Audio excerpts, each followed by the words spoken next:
lot on my mind today. A lot of stuff on my mind here. I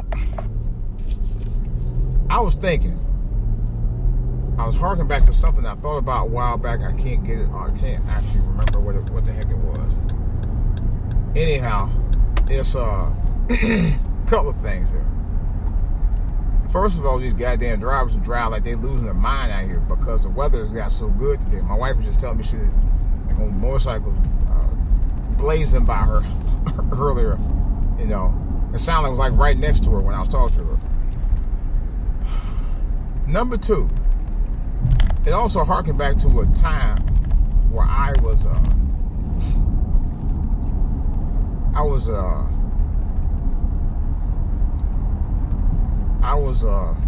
where was I? Oh, when I first got my house. Okay. Now, mind you, I don't have a very big house. People, oh, you got a big one. No, nah.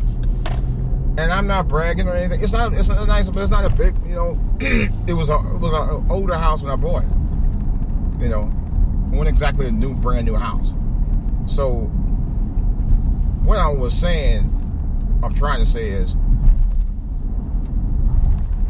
we had a get together, more like a housewarming for a lot of relatives first time coming over house to the house. Wasn't exactly my idea because it was primarily in-laws. My folks didn't get to see a house for another 2 years, or actually about another year. But anyhow, they came on by. Of course. They all up in the house, want to smoke in your house and everything else. And I had to tell a couple, I said, look, you can't, I'm like, oh, wait a minute. This is summertime now. This was really freaking. It was freaking summertime. Okay. 2005. So I'm like, why in the hell would you want to be smoking inside somebody's house in the middle of summer when you got all backyard, all front yard, and all up and down the street you go if you want to smoke? I wasn't stupid. I knew what you was trying to smoke, but I wasn't gonna let you do it in my damn house. Number one, you couldn't do it in my house anyway. Number two, if I wanted you to do it in my house, you couldn't. There's things in place that don't allow you to do that.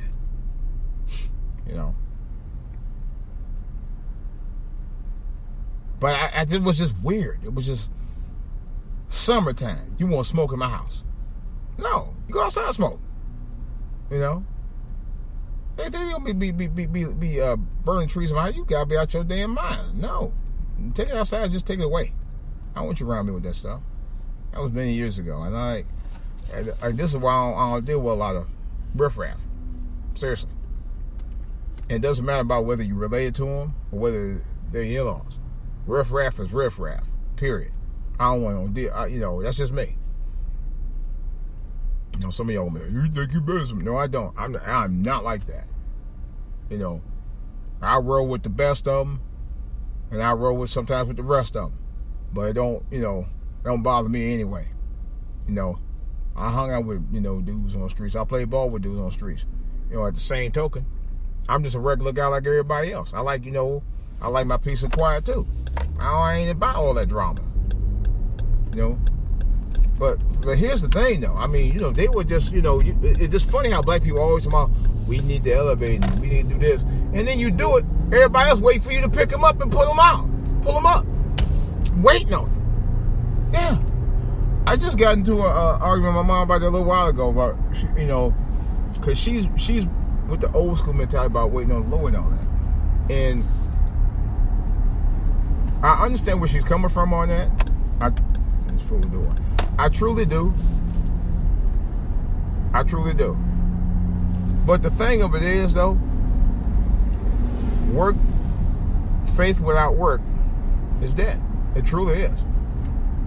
You can't just sit there and talk about wait on the Lord, and then you ain't doing that. Because you got a lot of young people with that same mentality. And they'll sit there and won't do a damn thing. That's what be tripping me out. And my thing is, at some point you gotta do some work, whether you're waiting on the Lord or not. You know, I was trying to tell my mother, I said, you know, all this mess is going on, and the church is like the only thing that black people know how to do is go to church. We know how to go to church. We know how to run organizations in the church. But we don't know how to build political power. And I'm thinking that'd be the one place you would go to, but they won't do it. At one time they did do that. You know. Don't know what happened, but they did. And there is like it says, there is a hierarchy in the church. You know, where it starts from the pastor on down. You know, and I was saying in a previous podcast, I talked about it a couple of days ago,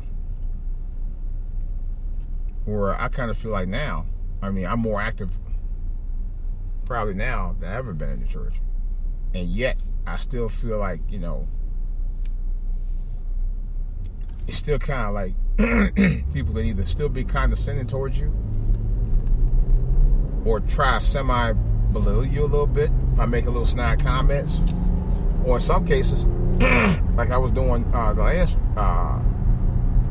couple of months of Sundays, working with the Sunday school, and people, I mean, you know, hierarchy of the church, you know, some of them, not all of them, but you know, not the main one, but a couple of them will walk right past you, won't even look at you, and go, knowing they're going right past you, won't look at you. I was like, what the hell is that all about? You know, I was shocked. I was completely shocked by that. I mean, I truly was. I was completely shocked by that. I was like, you gotta be freaking kidding me. And they know damn well who I am. You know, I don't think I'm a big shot or anything like that. I really don't. And I don't know. It just, I kind of rubbed me the wrong way a little bit. I was like, I don't know about all that. I don't know. Maybe it's me. I thought, like now, I'm supposed to go to rehearsal night. But I'm just like, right now, I just wanted to take some time out for the week and do something for me. You know, I really did. And I do love to sing. I'm not gonna lie, I do. I just thought it was a bit much after what I had to deal with the last few weeks. I said, I'm not dealing with all that. I dealt with enough stress and stuff at home. I mean, not really home, but when I live at home with my folks, I deal with enough stress and stuff at work. I'm not going to do it there. Church is the one place, the last place I want to be dealing with any stress at. You know, and that's why I was trying to tell them all. I said, I just can't do that. I can't mentally see myself. You know, I need to go over and sign for some classes. One of these days I'm going to do that. Culinary arts, I don't even think it's officially open yet. I don't look like it is. I think it will be soon enough. But it's the one place where I don't feel that I should have to be so stressed out about. It's church. You know? But church is like any place else. They got the dramas and stuff too. Just like any place else. That's a pretty well-known fact. They do. They really, really do. And it amazes me how stressful that place can be. Church can be as stressful as work sometimes, believe it or not. And I'm not saying this from somebody who know about somebody who's been stressed out of church. I'm telling you from my personal experience from 1979 all the way to 2018. And a little before that, but nevertheless, goodness gracious, all this stuff we got on the street. Nevertheless, it's been like that for a while. You know, every time I go up to sing, same thing. If they say you want to be lead, you want to be lead. And every time I've been lead, I've always been nervous. But amazingly, my nervousness after about 5 years of kind of, for the most part, went away. Not as much as I would like to, but it has quite a bit. You know? And I always get nervous. I've done it several times. But anyway, it's almost like you get stage fright. But church can be very stressful. I've seen where members got stressed out. People think they're entitled to go around you like that. It's your turn. I've seen it. I've seen it happen once too many times. It's just weird. And it's just a weird thing. People get stressed out in church. Shouldn't have to. And cause I heard somebody talking about that on YouTube this morning. And I kind of agree with that. They didn't really say about stress, but they were talking about something. I'm talking about stress. Stress where you don't even want to go there sometimes. It's like work. And it shouldn't be that way. If you gotta feel like you're stressed every time you go to church, don't go there. I told my mother that one time, if you feel like, because we talked about, she was talking about, her church and pastor and all of that and blah, blah, blah. And I got to deal with this, funky blah, blah, blah. I was like, if you feel that stressed about it, you shouldn't go there. So you should find another church or just stop going. And she was like, well, she kind of toned it down to that. I don't understand. Why black people do that? You say one thing, you say what's on your mind, and then I said, well, I made a suggestion to you about this, doing something else if it's bothering that much. And you like kind of tone it down, backpedal. People do it all the time. But that's another story. Another whole story, matter of fact. But the thing of it is, though, my thing is, if you're that stressed about it, don't do it. That's the way I see that.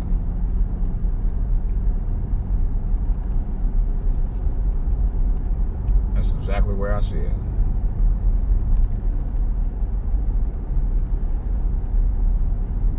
Because, like I said again, church is the last place you ever want to be or have to be stressed out at. I don't think anybody should be, to tell you the truth. I really don't. If anything, you should be joyful. I was told that one time, you look on me, man, book up it. Man, how about you stop telling me what to do and find out more or less what's bothering me? That way I can unwind and get the stress off of me. A lot of times we don't do that. I also talked about that as well. There was a guy about a couple weeks ago came over there and asked a question regarding Jesus rose from the dead, from the tomb. And the Sunday school teacher couldn't even answer the question. And he basically just, thought maybe, he thought it was, he in himself thought that Jesus, he tried to compare it out of body. He was asking if it was like an out of body experience. It wasn't a dumb question. I know what he was saying, but out of body experience, you're not actually dead. An out of body experience is it's just kind of like in a coma or suspended animation, something like a dream. Maybe beyond a dream. Let's put it like it's beyond a dream, but you're not actually dead. Jesus was actually dead, okay, and he rose. And I know what he was saying, but in the context of where we understand in the biblical sense, it's not the same thing. But I didn't think it was exactly a stupid question. I mean, it was kind of he just happened to say that he thought that he was wanting to know if that was almost the same thing. And do you know Sunday school teacher could not answer the question? No one could answer. I was shocked, but I would have just said, "This is me." They could have actually said, "Well, we can have pastor talk to you right here, right now, and find out blah blah blah." And stick around, and I will have him talk to you and give you some information. Blah blah blah. He can explain it to you. They didn't even do that. I was shocked. I would at least give him credit for doing that. They didn't even do that. Basically what they were just saying was, we don't know the answer to that. I said, that's pretty lame. Because this guy could have been your new member. And instead, y'all was just, and then somebody told me, because I actually handed him the mic, and he was like, If I known that, I wouldn't even told you to go get the mic. That's, excuse me for my language, but that's fucked up. You know, I mean, someone told me one time, the dumbest question you could ever answer is the one you never ask about.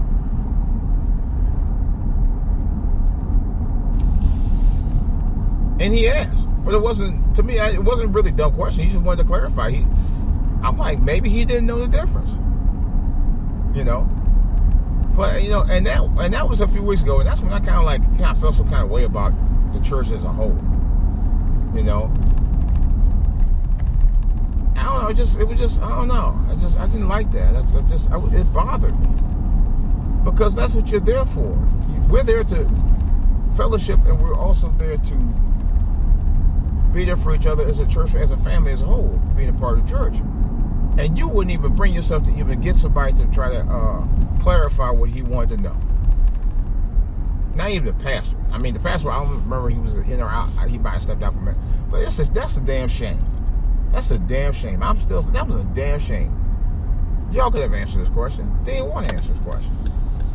You know? They got stumped. I think they got stumped. But it's a shame that he, you know, maybe he really didn't know and they just didn't want to answer the question.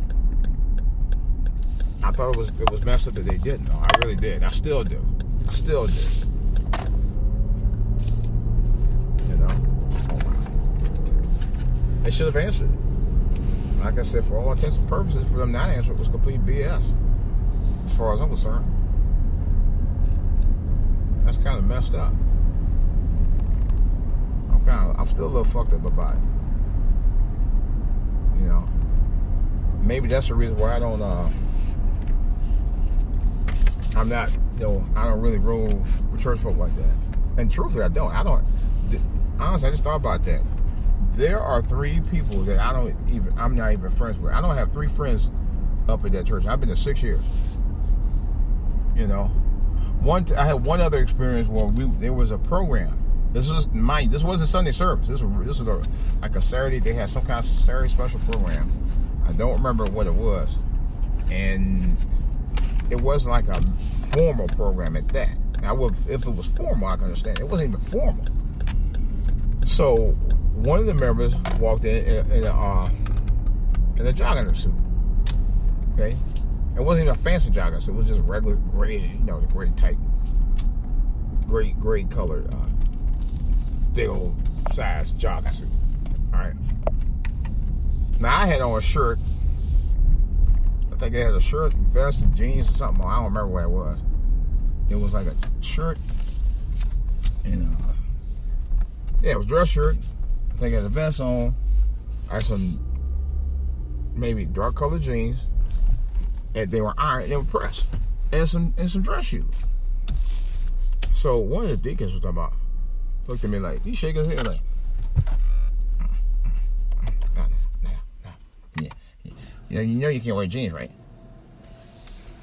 I looked at him like, I beg your pardon? Yeah. You know you can't wear jeans, right? I said, what do you mean I can't wear jeans?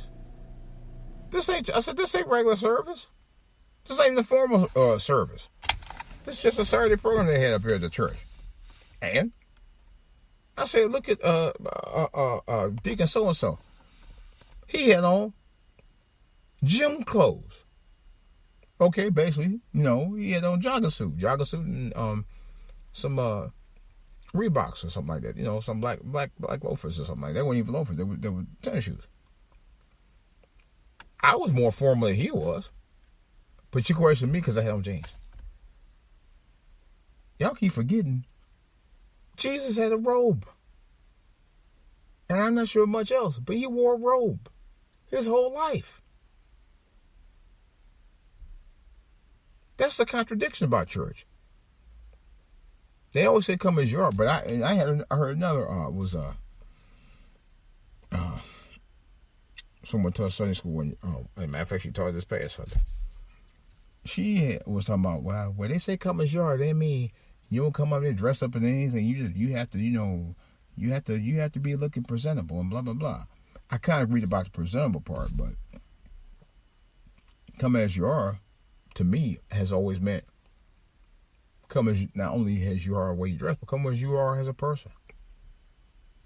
You don't have to be perfect. See, that's the other thing about the black church I don't like. They expect you to be perfect, you know, in everything, in every way. And if you ain't, they got something to say about you. Just like everywhere else. That's why I'm to a point now, when it comes to church, whether, you know, I'm still a good person inside out, I'm going to respect the church. But I'm not going to go out my way to be perfect. I'm going to go out the way to be me. The way God intended you to be. It's DJ Wolf. Give you something to chew about. I got even more to say about it. I'm out.